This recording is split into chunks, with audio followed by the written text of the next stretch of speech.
I'm joined today by Snædís Flosadottir, Managing Director of the EFIA Pension Fund in Iceland. Thank you very much for joining us today. Thanks for having me. I think Icelandic pension funds relative to GDP are some of the largest in the world. According to Pensions Europe, it's about 165% of GDP. What kind of structural risks does that create for the Icelandic economy? It's a very good question, and you're right, it is about 165% of the GDP. Today it was around 150 around New Year's, and it is actually growing rapidly as well. So we are not only facing the fact that it is big compared to GDP today, we estimate that it will be close to 400% of GDP in only 30-35 years. And that is quite substantial.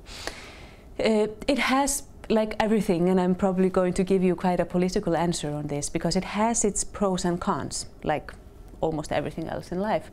The pension funds in Iceland, they make up the lion's share of household savings. It is the biggest saving of an individual in Iceland, is the pension fund. And given the fact that they are so big, it has allowed for quite domestic investment in the last couple of years, and both directly and indirectly they finance people housing, all of it, pretty much, indirectly and directly.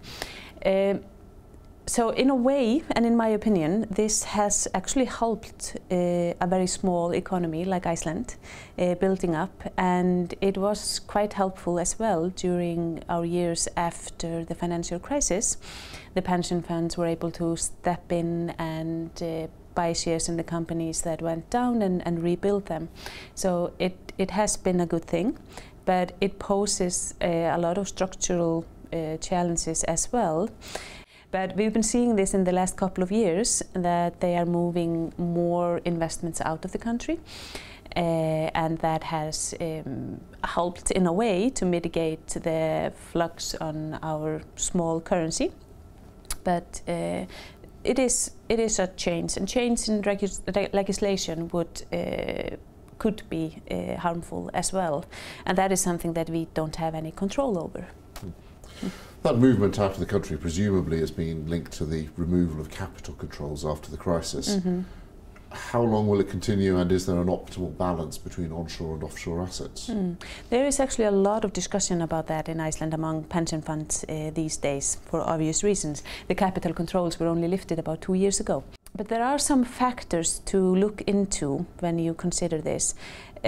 Being a small country, a small economy, we need to import a lot of the goods that we are consuming. And right now, imported goods are about 33% of the consumer index basket.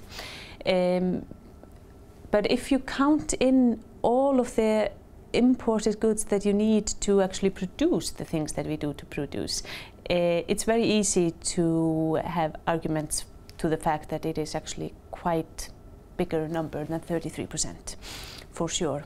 And we should somehow try to align the portfolio of pension funds with the consumer index basket to mitigate the risk of currency. The average pension fund today holds about 30% of its assets outside of Iceland, and they have been slowly increasing it in the last couple of years. Of course, it's a bit different between pension funds and how they are set up and where they are situated in the life cycle, but the average fund is roughly around 30% today. Can I ask you a more general question about the Icelandic economy? We've just seen the first rate cut, one of the first rate cuts in the world, I think, in this cycle. There are some idiosyncratic factors going on affecting that. What's your outlook for the Icelandic economy? Well, the Icelandic economy is hitting a bit of a downturn right now, but even though it is a downturn, we are not close to recession or anything like that right now. Iceland is actually in the position of applying the monetary policy as it is intended to actually cut interest rates to try to mitigate for the downturn of the economy. So it is really a good thing, but not a bad thing, that they cut the interest rates. The Icelandic economy stands actually quite well at the moment. Private debt and public debt is, well, private debt and corporate debt is quite low. Far lower than it was before the financial crisis.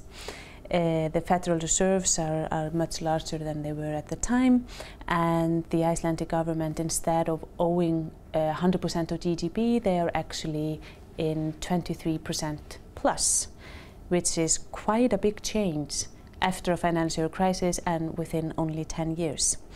So I would say that even though we are going through a bit of a downturn, at least for now, I'm not worried about a recession.